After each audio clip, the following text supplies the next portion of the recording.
জীবনের যে কোনো পরিস্থিতিতে, যে কোনো সিচুয়েশনে, যে কোনো মুহূর্তে একটা কথা মাথায় রেখো, এ পৃথিবীতে আল্লাহর থেকে অধিক আপন কেউ নয়। না, আপনি হয়তোবা অনেককেই আপন মনে করতে পারেন, আপনার পরিবার আছে, আপনার বন্ধু বান্ধব আছে, আপনার আত্মীয় স্বজন আছে, হতে পারে এদের মধ্যে আমাদের আপনজন আছে, কিন্তু সব থেকে বেশি আপন, সব থেকে বেশি প্রিয়, সব থেকে বেশি কাছের রব ছাড়া কেউ নয়।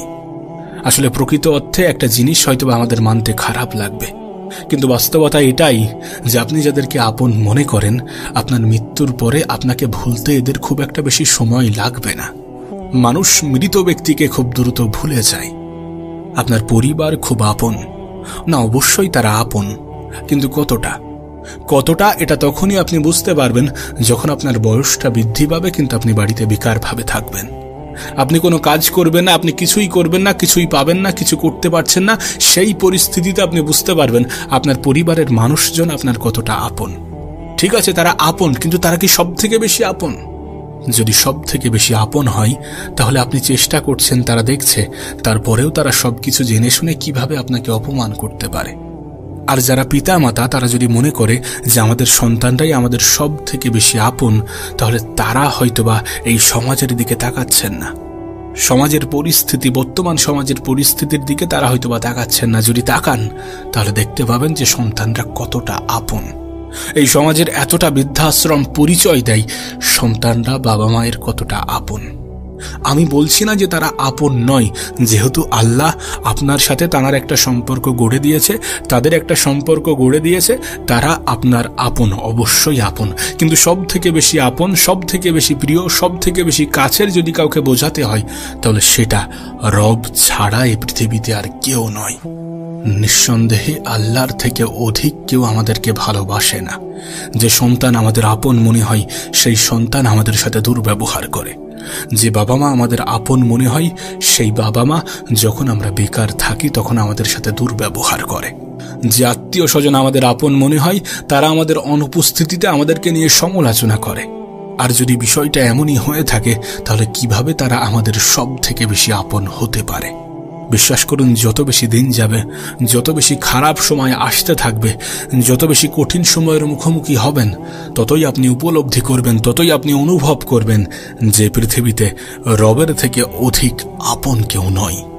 তিনি সব থেকে বেশি আপন কেন জানেন? কারণ একমাত্র তিনিই আমাদেরকে নিঃস্বার্থভাবে ভালোবাসেন।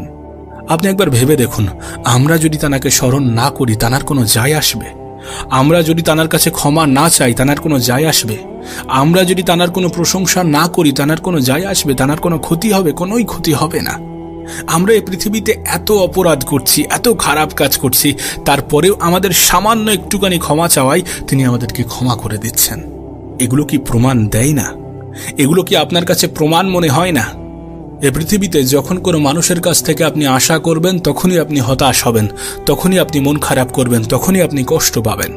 কিন্তু রবের কাছ থেকে কিছু আশা করলে তিনি আমাদেরকে কখনোই কষ্ট দেন না। নিঃসন্দেহে তিনি আমাদেরকে আমাদের থেকেও কোটি কোটি গুণ বেশি ভালোবাসেন। যেটা আমরা উপলব্ধি করি না, যেটা আমরা অনুভব করি না, যেটা আমরা অনুভব করতে চাই না, যেটা আমরা উপলব্ধি করতে চাই না, যেটা আমরা বুঝতে চাই না।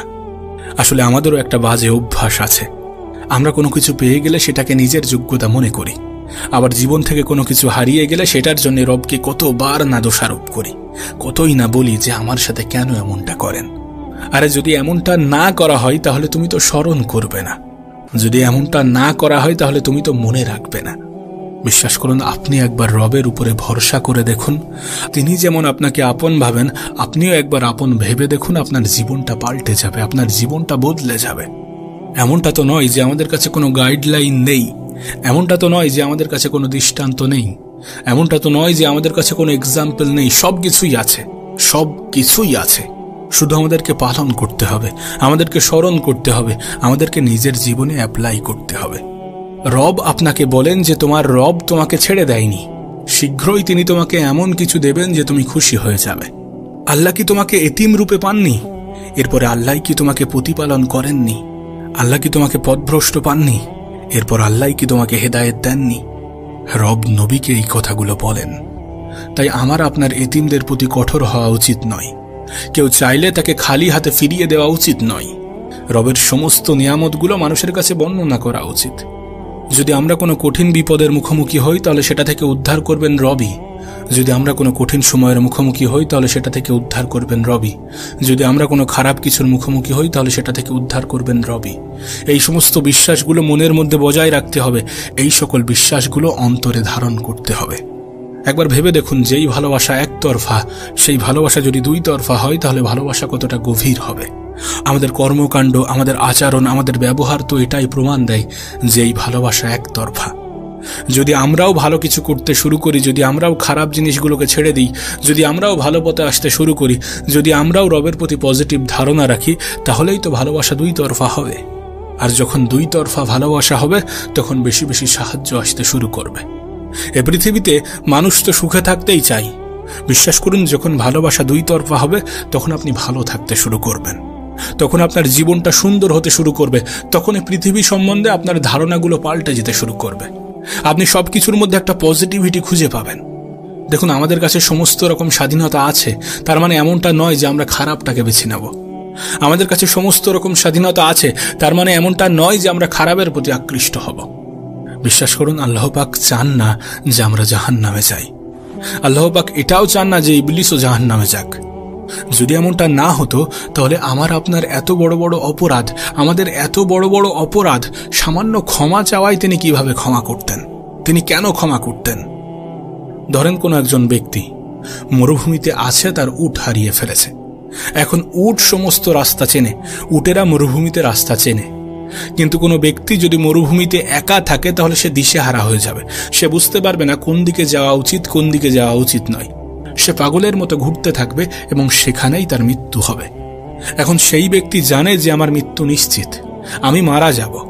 তখন সেই ব্যক্তি যদি হঠাৎ করে তার উট ফিরে পায় তাহলে সে কিরূপ আনন্দ করবে?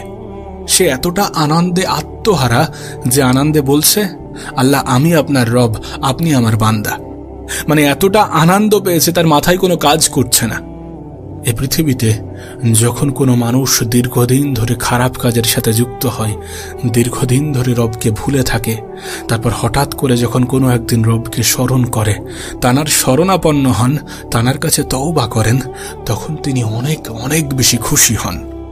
যে ব্যক্তি মৃত্যু থেকে ফিরে এসেছে সেই ব্যক্তির থেকেও হাজারো গুণ বেশি খুশি হন আমাদের রব, আমাদের আল্লাহ, যখন আমরা তওবা করি, যখন আমরা তানার শরণাপন্ন হই। সেই জন্য আপনি আপনার খারাপ সময়ে রবকে একবার স্মরণ করে তো দেখেন, একবার তানার শরণাপন্ন হয়ে তো দেখেন, একবার তানার প্রশংসা করে তো দেখেন। কে জানে, হয়তোবা যতটা চাইছেন তার থেকেও হাজারো গুণ বেশি আপনি পাবেন। হয়তোবা যেটা চাইছেন তার থেকেও উত্তম জিনিস আপনি পাবেন। চাওয়ার জায়গা তো সেখানে। প্রকৃত অর্থে তানার কাছেই তো চাওয়া উচিত, প্রকৃত অর্থে তানার কাছেই তো হাত পাতা উচিত, প্রকৃত অর্থে তানার কাছেই তো নত হওয়া উচিত। একবার হয়ে দেখেন, একবার স্মরণ করে দেখেন, একবার মনে এই বিশ্বাসটা এনে দেখেন যে রব আপনাকে ভালোবাসেন। বিশ্বাস করুন, এ পৃথিবীতে রবের থেকে অধিক আপন কেউ নয়, আল্লাহর থেকে অধিক কাছের কেউ নয়।